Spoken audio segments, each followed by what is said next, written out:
Malamig ang ulan nang matagpuan si Felina sa kalsada, basang-basa, marumi at walang sapatos. Wala siyang maalala kung paano siya napunta roon.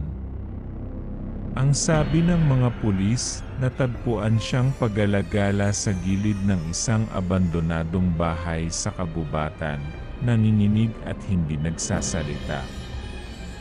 May bahid ng dugo sa kanyang damit, ngunit nang siya satin, wala siyang sugat.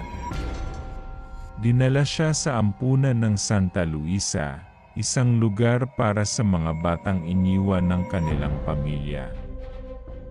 Hindi niya alam kung bakit siya nandoon.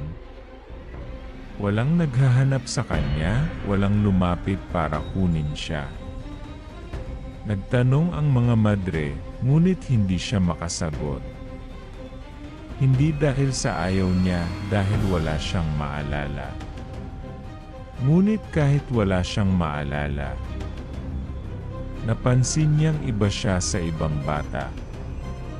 Tuwing may pamilyang bumibisita sa ampunan upang mag-ampon, palaging may pumipili sa kanya. Mga ina na hinahaplos ang kanyang buhok, mga ama na may bahagyang ngiti sa labi. Ngunit palaging may nangyayari. May mga sandaling napapatitig sila sa kanya ng matagal, napapalunok, at ang kanilang mga mukha ay nagbabago mula sa pagkagiliw patungo sa takot. Minsan, may biglang babagsak na bagay, isang silya, isang istante. Minsan, may batang biglang sisigaw at tatakbo palayo, kahit walang dahilan. At palaging isa ang sinasabi ng mga magulang bago sila umalis. Walang gustong umampon kay Felina. Pinilit siyang lunukin ang latak ng alak sa sahig, habang pinapanood siya ng ibang bata, takot, pero walang magawa. Sa Santa Luisa, hindi lamang siya ang naparusahan. May ibang mga bata ring naparusahan ng husto, si Miguel, si Isabela, si Tomas. Lahat sila ay may mga sugat sa katawan, lahat sila ay tahimik. At isang araw, isa-isa silang naglaho. Nagsimula kay Miguel. Hindi siya pumasok sa klase isang umaga. Sinabi ni Madre Estrella na tumakas siya, ngunit hindi ito pinaniwalaan ng ibang bata. Wala namang nakakalabas sa ampunan nang hindi nalalaman ng mga madre. Pagkalipas ng 2 linggo, si Isabela naman. Sa gabing iyon, narinig ng ibang bata ang kanyang pag-iyak sa maliit na silid sa likod ng altar, ang silid ng parusa. Kinabukasan, wala na siya.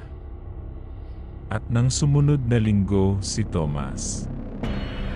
Dahil si Felina ang palaging pinapagalitan, nagsimulang lumayo sa kanya ang ibang bata. Bulong ng isa. Sagot ng isa pa. At nang dumating ang isang bagong bata sa ampunan, si Anita, agad siyang lumapit kay Felina, inosenteng humawak sa kanyang kamay. Sa sumunod na araw, wala na rin si Anita. Nagsimula nang magtanong si Felina sa kanyang sarili. Bakit nawawala ang mga bata? Bakit siya laging pinapahirapan? At bakit walang gustong umampon sa kanya? Isang gabi, nagising siya sa ubo at hirap sa paghinga. May amoy sa hangin, usok. Ngunit napatingin siya sa kanyang mga paa at kamay, may hawak siyang posporo at madumi ang kanyang mga paa at kamay, na para bang galing siya sa kung saang sulok. Nang amuyin niya ang kanyang sarili, labis siyang nagtaka sapagkat amoy gas siya. Nagising din ang ibang bata, napasigaw. Nasusunog ang Santa Luisa. Tumakbo siya palabas ng kwarto at nakita niya si Madre Estrella sa harap ng altar. Pinipilit buksan ang isang pintong laging nakasara, ang lumang bodega sa ilalim ng kapilya. Doon niya naintindihan ang lahat. Doon nakatago ang mga nawawalang bata. Lahat sila patay na. Ang kanilang mga katawan nilibing sa ilalim ng kapilya. At si Madre Estrella, ang babaeng nagpahirap sa kanya, ang may kagagawan ng lahat. Ngunit bago siya makasigaw, bumagsak ang isang bahagi ng kisame. Napasigaw ang madre na tabunan ng apoy. Ang iba pang mga madre ay tumakbo palabas, iniwan ang mga bata sa loob. Nakita ni Felina ang mga bata, umiiyak, naghihiyawan, humihingi ng saklolo. Ngunit hindi siya kumilos. Hindi niya alam kung bakit. Parang wala siyang maramdaman. At sa huling sandali, bago matupok ang Santa Luisa, isang bagay ang naalala niya. Ang dahilan kung bakit siya natagpuan sa kalsada. Ang dahilan kung bakit walang gustong umampon sa kanya. Hindi siya iniwan ng kanyang pamilya, kundi siya mismo ang pumatay sa kanila dahil sa labis na pagmamalupit sa kanya.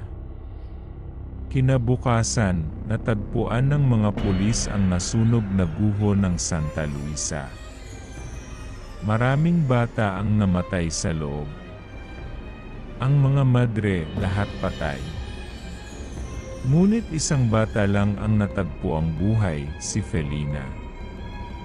Nakatayo siya sa harap ng guho, nakatingin sa malayo. Tahimik. Walang sugat, walang galos. At nang tanungin siya ng isang pulis kung ano ang nangyari, tumingin lang siya rito at sumagot ng isang salita.